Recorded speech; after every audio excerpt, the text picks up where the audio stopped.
How's it going, traders? Hopefully you guys enjoy this weekly Forex forecast, and make sure to subscribe if you're new to the channel. All right, starting things off with the US dollar index. And first of all, there is no Cot Report this week due to American Thanksgiving. So this week we'll just be going straight off of the charts. And looking at the weekly chart in the US dollar, we didn't quite get the up move that I wanted in the US dollar. I wanted a pullback to daily supply, but as you can see, we clearly just pushed down this past week, kind of hovered in the middle too, but we couldn't react off that weekly demand anymore. But in my opinion, I would say weekly demand is in control on the US dollar. Now, looking at the DXY daily chart here, in last week's forecast, I talked about how I was expecting and I wanted price to push up to this daily supply zone at 109.6 on the US dollar index. And then we could possibly look for shorts on the US dollar at that point, but that didn't end up happening. We're actually reacting off of this daily demand from a long time ago, once again in the US dollar. So where is the US dollar going to be headed from here? In my opinion, since weekly demand is technically in control, I think it's very possible the US dollar continues to rally. Whether it gets held up by this daily supply zone at 109.6, we will have to see what happens if price does push back up to that. Now, if you want to short the US dollar, I think it's fine, but on day trading timeframes only, in my opinion. Now, if price is going to head back up to that daily supply at 109, like I just talked about, what we're going to see happen is this this downward trend line start to get removed, and this supply zone as well probably get a pullback and then push up to 109. So that's what I'm going to be waiting for and watching on the US dollar index. In my opinion, if you look on the top left screen and the bottom left screen, we have a weekly supply zone and a daily supply zone. Price usually retraces back to supply and demand zones. So like I said, I wouldn't be surprised if price pushes back up to supply in the daily, or even greater, all the way up to that weekly area of supply. All right, on to the Euro US dollar. Obviously, this is just the inverse of the DXY.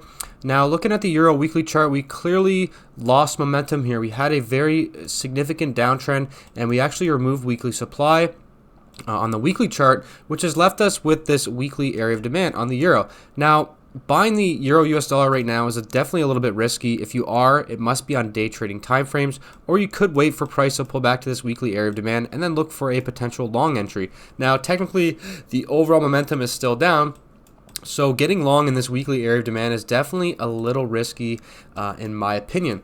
Another option on the Euro US dollar is this daily chart here. We got daily confirmation, so if price pushes back to this daily area of supply, you could look for a confirmation trade coming off of that daily area of demand. Now, in last week's forecast as well, I did mention that I think the price was right around here, and I said if you are going to short the Euro, it must be on day trading timeframes, and I would definitely look to take profits before this 4-hour area of demand. And as you can see, price couldn't even hit this demand zone, and we got a pretty nice reaction around that area. So just wanted to point that out as well. So as far as trading goes now, what I would wait for is I would wait for this high right here to be removed like this, and at that point we will have the ability to draw the 4-hour uptrend, and then we can start to look for longs on day trading timeframes, but only day trading timeframes. I think that is what makes the most sense on the Euro US dollar.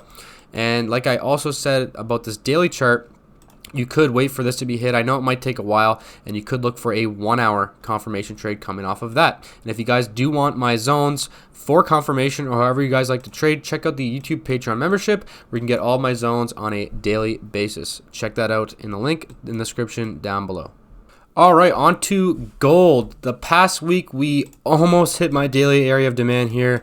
As you guys know, I was definitely interested in buying gold in this daily area of demand at 1722, and price couldn't quite hit that, and we almost reacted off of it there and pushed up. So unfortunately, I missed that entry, but who knows? It's very possible that gold does turn around, contact this daily demand at 1722, and then rallies up. So as far as gold goes now, I am personally kind of just waiting to see if that takes place, or I'm either going to wait for new daily demand zones to be formed, and then I will look for potential long entries. So I am not going to be chasing price here in gold. It's very possible we continue to actually pull back even more on gold. As far as trading it now goes, I am not seeing a whole lot of setups. If you come to a 4-hour chart here, we do have this 4-hour supply zone that I had drawn for the members right there. You could have got a trade off of that on a confirmation, or if price pushes down here at 1711, which is actually inside of this daily demand zone, you could look for a confirmation trade coming off of that. As far as trading gold goes for other setups, I'm really not seeing too much else. I think it's a time where we have a significant area of daily demand here, and I think it's best to either just wait for that to be hit and look for longs, or if anything, maybe stick to day trading timeframes for the time being, since we don't even really have a 4-hour or a 1-hour trend. Price is just kind of going sideways, and it's very indecisive right now. That is why I believe we will probably pull back to daily demand, and hopefully we can get a long entry down in there. All right, on to USD JPY. First things first, looking at the weekly chart. Remember, we do have a very strong weekly uptrend in the USD yen right here, and we are clearly reacting off of my weekly demand zone that I've had drawn for quite a while now, and we haven't quite seen a very significant shift in momentum on the lower time frames as far as confirmation goes to the upside. So I wouldn't be quite going in long just yet on the USD yen. What I would be waiting for, first of all, I wouldn't be shorting the USD yen because of such a strong weekly uptrend. I think shorting is actually probably the wrong thing to do, in my opinion, based on just odds of trading against the trend. And as far as this 4-hour chart goes here on the USD yen, what I'm looking for confirmation is, well, first of all, there's two supply zones. There's this 4-hour supply zone, and there's also this 4-hour supply zone. And I also did call out this supply zone in last week's forecast. So in my opinion, confirmation will look something like this, where we can remove this 4-hour supply zone and this downward trend line. Now, if we can get both supply zones removed like this and get a nice pullback to a 4-hour area of demand, that would be a great entry as far as a confirmation long trade goes in USD Japanese yen.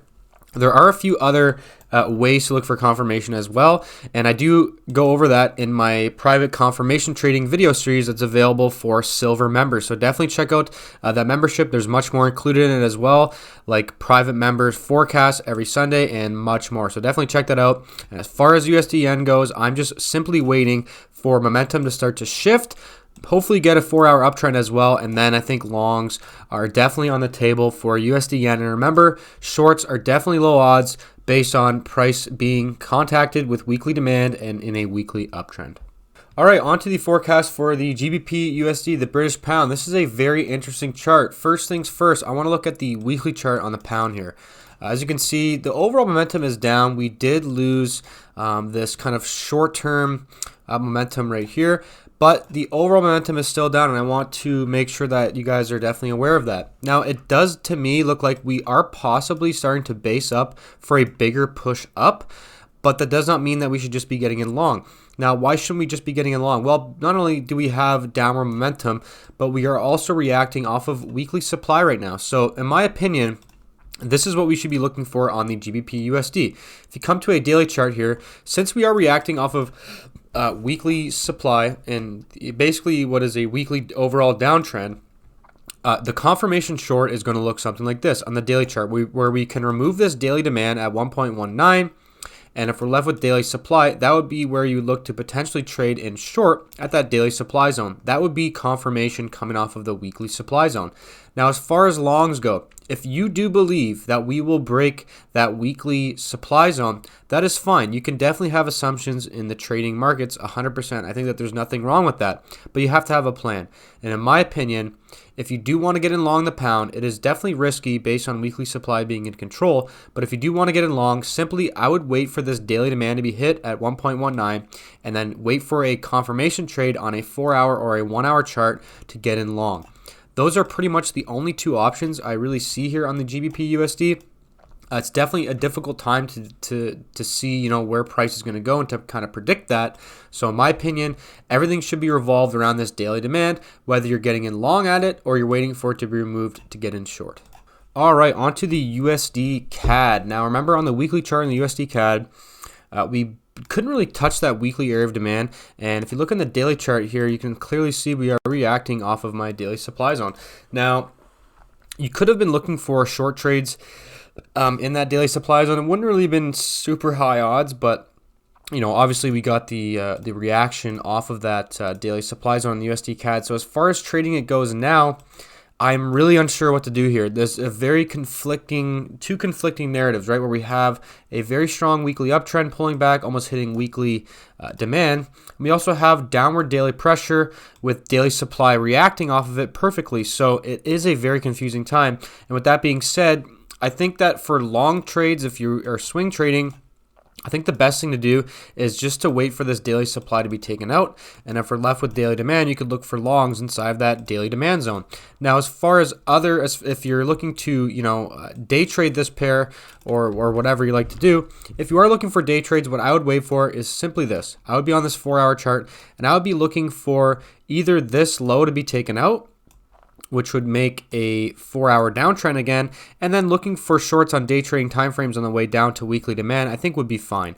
As far as longs go on day trading timeframes, we want to see an uptrend, but in order to get an uptrend, we need to see this high removed and likely this supply as well. So if we can get this to take place, giving us a 4-hour uptrend, then at that point, I think looking for longs on day trading timeframes would be okay. But for me personally, what I'm waiting for is for this daily supply at 1.346 to be removed before I start to get in long to continue to trade with this overall weekly uptrend. Or if price continues to push down even lower and we contact this weekly area of demand at 1.317, I will definitely be interested in getting in long at that area. All right, on to the Aussie US dollar. As you can see here on the weekly chart, we are reacting off of weekly supply and a weekly downtrend. So to be very clear, I am only looking for shorts in the Aussie US dollar. If you are looking to get in long, I do not recommend it based on weekly supply being in control. Of course, the weekly supply could break and you guys could be right. If you are going in long, that's 100% possible. But in my opinion and in my trading career, I've realized that trading with the trend is extremely important, especially if we are pulling back to a significant weekly supply zone like this. So to be very clear, what I'm waiting for is for confirmation coming off of that weekly supply zone. And what that's going to look like is something like this, where we can get this upward trend line, this demand zone, and this demand zone removed. And then if we're left with a 4-hour supply zone, I'll be interested in trading that 4-hour supply zone. So in my opinion, this is setting up for a fantastic potential, and I really am emphasizing that word, potential trading setup. Who knows? We could see this price continue to push up, break in the weekly supply, and we never get the confirmation. But if that happens, it's completely fine. I won't be in the trade anyways. So like I said, I'm waiting for a shift of momentum where we can not only get this demand zone removed, but this demand zone, which is a very significant zone because we reacted off this demand zone already, proving to us that there was demand in this area, which pushed price up higher. And obviously, if we can get the upward trend line removed as well, that would be a great indication that price will potentially be going lower. So as you can see, I have my alert set on the Aussie dollar down here.